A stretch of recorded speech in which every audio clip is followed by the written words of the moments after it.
Kumusta po ang lahat? May magandang balita tayo para sa lahat na naghihintay ng update tungkol sa Pag-ibig Safe Loan.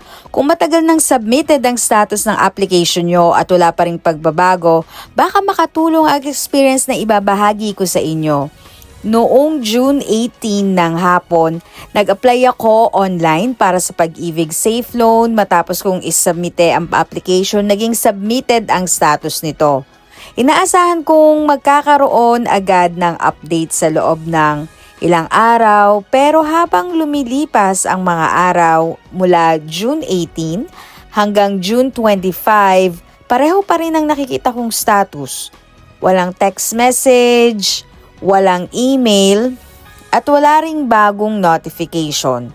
Sa totoo lang, medyo nakakapraning dahil hindi mo alam kung nasa proseso pa ba ang application o may kulang na dokumento. Dahil malapit lang naman ako sa Pag-ibig SM Aura Branch, nagdesisyon akong personal na mag-follow up. Galing pa ako sa trabaho dahil alas 6 ng umaga ang out ko. Akala ko maaga na ang alas 7 ng umaga para pumunta sa branch. Pero pagdating ko, nagulat talaga ako, napakahaba na agad ng pila. Talagang blockbuster. Ang dami ng tao kahit hindi pa bukas ang opisina. Doon ko rin nalaman na alas 8 pa pala, nagsisimula ang pagpapapasok ng mga members. Nakakuha ko ng queue number na D21 at naghintay ng aking turn. Bandang 8:50 ng umaga, na ako natawag para ma-assist. Ibinigay ko ang aking information at chinek ng staff ang aking application. Habang naghihintay, talagang kinakabahan ako dahil ilang araw pa rin akong walang natatanggap na update.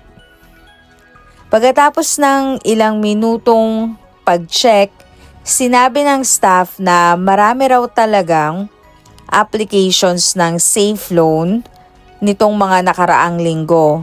Dahil dito nagkaroon sila ng backlog sa pagproseso ng mga application. Pagkatapos nun, sinabi nila ang balitang matagal ko nang hinihintay, which is approved na daw ang aking Pag-ibig Safe Loan na nagkakahalaga ng 10,000 pesos. So, ayun nga po, makikita nyo po dyan sa pinost ko. Yan po yung status ngayon niya. So, talaga napangiti ako dahil matapos ang ilang araw na paghihintay, may magandang resulta rin palang application ko. Sinabihan din ako ng staff na hindi na kailangan bumalik pa sa branch para kunin ang pera. Ang kailangan ko na lang gawin ay i-monitor ang account kong saan ipapadala ang loan proceeds ayon sa kanila. So, maaari kong i-check ang aking Pag-ibig virtual card na AUB at dun po papasok yung aking cash loan na safe loan po.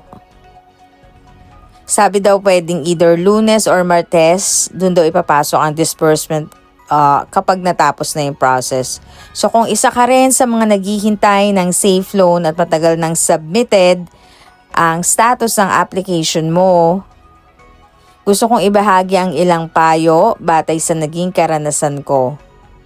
Una, kung malapit lang naman ang Pag-ibig branch sa inyong lugar, malaking tulong ang personal na pag-follow up. Minsan doon agad nila makikita kasi kung natanggap ng maayos ang application at kung approve na ito. Pangalawa, huwag agad isipin na decline ang application kapag wala pang update. Ayon mismo sa staff, napakarami nilang natatanggap na application kaya nagkaroon ng backlog sa process. At panghuli, kung naaprubahan na ang inyong loan, mas mabuting regular na i-check ang inyong AUB Loyalty Card Plus, Union Bank account, o Land Bank Cash Card dahil doon ipapadala ang loan proceeds kapag kompleto na ang processing. Sana ay nakatulong sa inyo ang aking nagawang experience.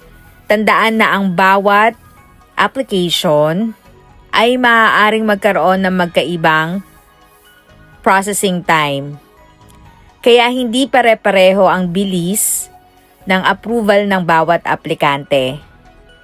Kung nakapag-apply ka rin ng Pag-ibig Safe Loan, i-share mo rin sa comment section ang date ng inyong application at kasalukuyang status nito.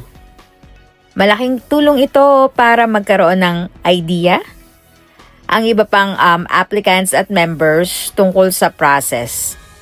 Maraming salamat sa inyong panonood. Hanggang sa susunod na update. Ingat po kayong lahat. At sana ay maaprubahan na rin ang inyong Pag-ibig Safe Loan. Bye-bye!